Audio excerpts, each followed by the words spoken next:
கூடையில் வைக்கப்பட்ட மோசே என்பது தேவன் குழந்தை மோசேயை எவ்வாறு பாதுகாத்தார் மற்றும் அவருக்காக ஒரு சிறப்பான திட்டத்தை வைத்திருந்தார் என்பதை காட்டும் அழகான வேதாகம கதை.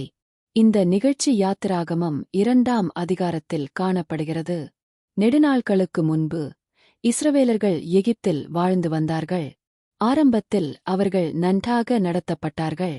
ஆனால் காலப்போக்கில் புதிய பார்வோன் எகிப்தின் ராஜா ஆட்சிக்கு வந்தான்.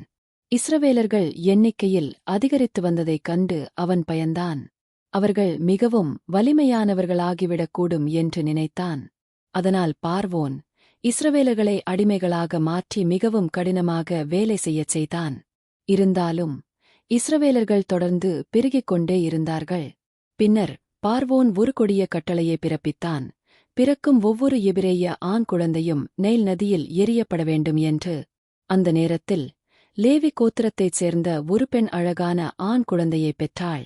குழந்தை ஆரோக்கியமாகவும் அழகாகவும் இருப்பதைக் கண்டு அவள் அவனை 3 மாதங்கள் மறைத்து வைத்தாள். அந்தத் தாயின் பெயர் யோகெபெத், அந்தக் குழந்தையின் பெயர் மோசே.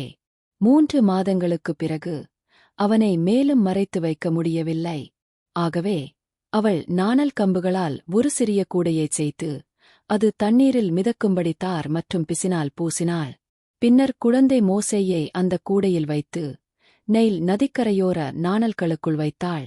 மோசேயின் அக்கா மிரியாம் தன் தம்பிக்கு என்ன நடக்கும் என்று தூரத்தில் நின்று கவனித்துக் கொண்டிருந்தாள். சிறிது நேரத்தில் பார்வோனின் மகள் குளிக்க நதிக்கரைக்கு வந்தாள். நாணல்களுக்குள் இருந்த கூடையை பார்த்து அதை எடுத்து வரச் சொன்னாள். கூடையைத் திறந்தபோது அழுது கொண்டிருந்த குழந்தையை பார்த்தாள். அவள் அந்தக் குழந்தையை பார்த்து இரக்கம் கொண்டு, இவன் எபிரேய குழந்தைகளில் ஒருவன் என்று அறிந்தாள். அப்போது மிரியாம் தைரியமாக முன்வந்து, இந்த குழந்தைக்கு பால் கொடுக்க ஒரு எபிரேய பெண்ணை அழைத்து வரட்டுமா என்று கேட்டாள். பார்வோனின் மகள், ஆம், போய் அழைத்து வா என்றாள். மிரியாம் உடனே தன் தாய் யோகெபெத்தை அழைத்து வந்தாள். பார்வோனின் மகள் யோகெபெத்திடம், இந்தக் குழந்தையை எடுத்துச் சென்று எனக்காக வளர்த்துவிடு, உனக்கு கூலியும் தருவேன் என்றாள்.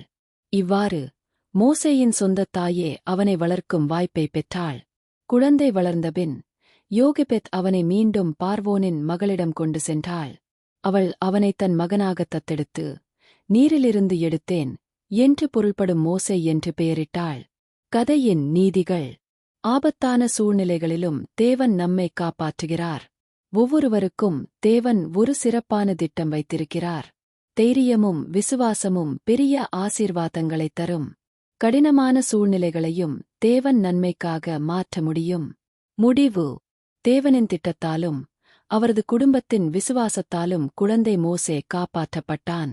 பின்னர் அவர் வளர்ந்து இஸ்ரவேலர்களை எகிப்திலிருந்து வழிநடத்திய மகத்தான தலைவரானார். இந்தக் கதை தேவன் எப்போதும் நம்மை கவனித்து நம் வாழ்க்கைக்கான நோக்கத்தின்படி வழிநடத்துகிறார் என்பதை நினைவூட்டுகிறது.